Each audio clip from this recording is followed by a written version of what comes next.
It is I, Valadriel the Mad. Today I'm going to be showcasing my brand new mod, Valadriel's Mad NPCs, which delivers 38 brand new tameable and breedable NPCs to add to your Valheim journey. Now, my mod is really just my souped up version of populated villages. I absolutely loved that mod. It was one of the very first ones that I downloaded when I started playing Valheim.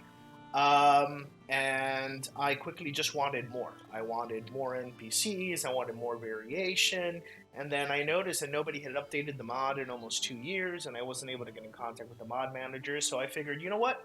I'm going to learn how to use the RR configs, and I'm going to put out my own version of Pop Villagers. So here's my take on it. I did want to, give a shout out to Pop Villagers so that everybody knows, where I got this idea from. Um, and with that said, I'm just going to go through all of the elves that I currently have in this mod. Let us begin.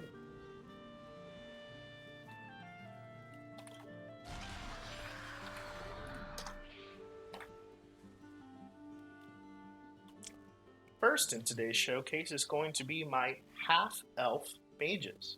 Now, something that you'll notice about all of the half-elf mages is that they have the height of the elves, which is, if I remember correctly, 1.2 on the scale. They don't have any elven ears, and you'll always be able to see their hair. Uh, the great thing about these NPCs is that they each have a standard fire attack or fire spell that they can use, but then their wands, which come from Sage's Vault, deal spirit damage, and they're actually the only mages that I've set up in this game that deal spirit damage, which means that they're specifically good if you're trying to develop your base to be able to withstand assaults from the undead.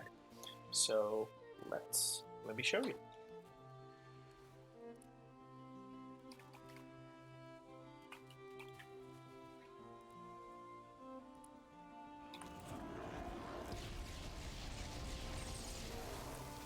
You can see a couple of them just casted their fire spell, and those are my half-elf mages. My half-elf mages are not currently breedable. The half-elves are not breedable. The idea is that the half-breeds, for some reason, can't have kids, just like donkeys and ligers. Oh well. Moving on. Over here we have my male elf commoners. Now, if anyone starts roaming around the RR configs, you're going to be like, why did he create male and female versions of everything? One of the things that really annoyed me about Pop Villagers was if I wanted to create a RP environment, say I wanted a male merchant or a female merchant of any particular race, the problem was that the configs were sent to randomly generate their gender. So every time that you would log into the game, it would spawn them in a different gender. So this way, you know when you place a male elf, it's always going to be male, and vice versa.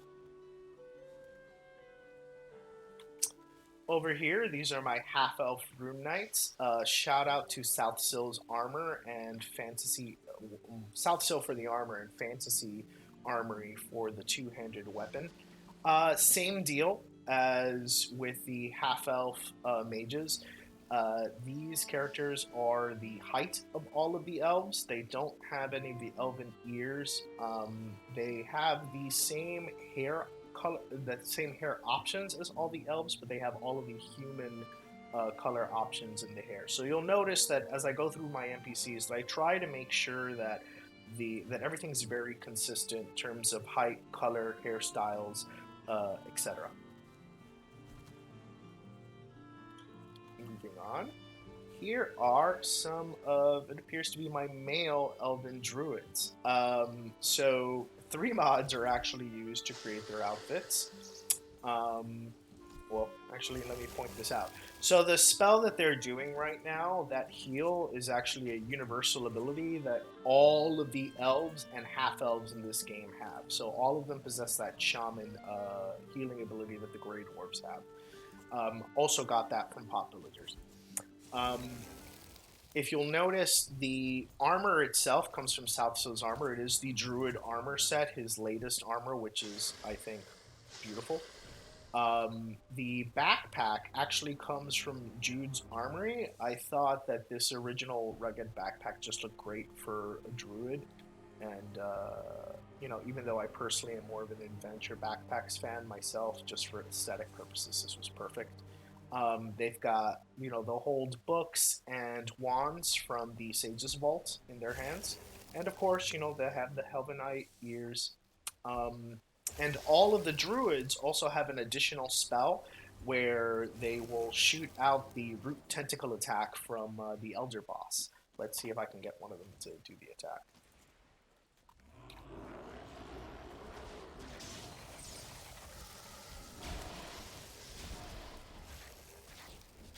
Yep, there you go. One of them casted it. Moving on. Ah, here are my snow elves. Now, I got the original idea for snow elves from Skyrim. Um, Absolutely love that whole snow elf vampire storyline. So I figured, why not bring snow elves to Skyrim? Or, I'm sorry, to Valheim. They are all carrying the Fro metal weapons from, I believe it is Valheim Epic Editions. And they're wearing the padded armor. They all have the same height of the elves. As you can see, they have this kind of grayish blue tint to their face. The warriors are also all male. The mages will be all female, and I'll show them next. Um, and yeah, kind of my head RP for the storyline for these guys is that they're essentially half Jotun uh, elf mutants. And I actually plan on creating a general for them. The idea is that they would be serving under the Elven Empire. And also forgot to shout out that beautiful runic shield. I believe that is either Fantasy Armory or Do or Die Shields. I can't remember. Both of them are needed for my mods. You'll be able to find these guys very rarely in your mountain environments. They will just randomly spawn. But once you get to the end game, if you go into the deep north, they will be much more. They'll spawn much more. They'll be much more readily available there. So the idea is that they're kind of an end game NPC, and they hit really hard. Specifically because they're designed to defend against the ridiculously overpowered dark elves that I created for the game. But that is for another video. Moving on. Ah, I would like to introduce you all to, first, my elven queen. Come over here. As you can see, she has a beautiful bow. She actually fires 3 different types of magical arrows, each with different elemental damages. Over here, I have my elven king. All of these armors, by the way, are from Southfield's armors. Cernos, the Horned King. The idea is if you've played around with Southfield's armor, you know that he has basic armors and then he has armor upgrades. This is the armor upgrade. I really liked the deer antlers. Sorry for all the annoying moving around. He's the idea with all the king NPCs in my mod is that they're spawners. So he actually spawns elven rangers to his side. The elven rangers can be found in ruins throughout the Black Forest as well, but the idea is if you have a Cernos, you don't really have to breed. You just have to keep your range. You just have to keep him in battle, and he'll just keep spawning rangers for you. He also has some pretty. He uses the Mistbreaker sword, so he does a lot of damage early game. I wanted to make sure that the kings were a little tanky because they're extremely rare spawns.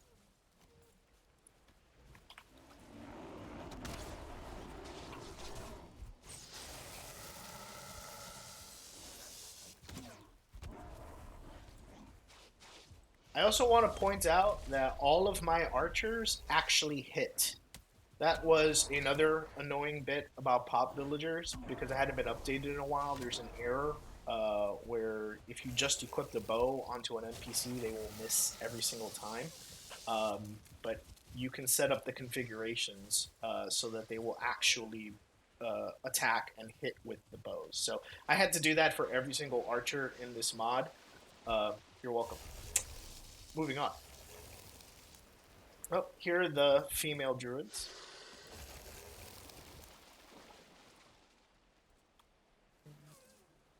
Let's see if I missed any.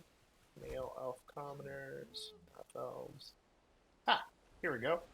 Here's just some of the variation for the elf rangers themselves. These are females. I also have a little circle full of the males. So one of the things that I want to point out is that all of the archers wear a different armor set from all of the warriors that are carrying some kind of melee weapon. Um, in a nutshell, the warriors are wearing the downgraded version of the king's armor. The archers are wearing the downgraded version of the queen's armor. And here we go. Here are my last group of elves, I believe, my elf farmers, just to add a little bit of variety to the game. They're being bad and they're not showing you their items right now, so let's spawn in some more.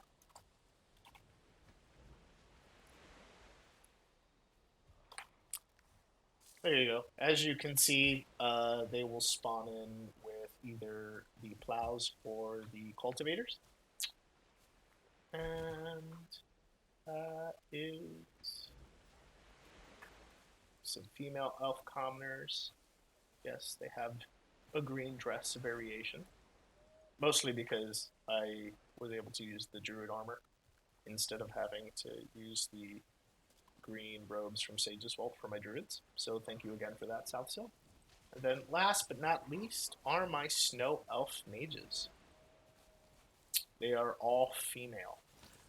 Something to keep in mind with these snow elf mages, so all of the snow elves, their common racial ability, instead of having the shaman heal, is they can all do the drake spit, the hatchling spit attack that the drakes in the mountains do. But the mages, in addition to that, they also do the cold dragon ice breath attack that Modor, the third boss in the game, unleashes.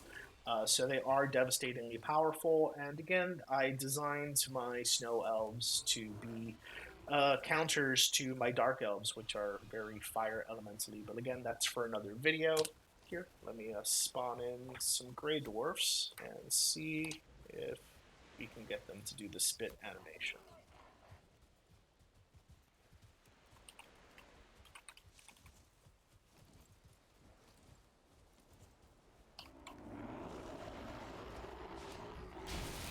Oh, is that the spit on? Nope, that was just them shooting.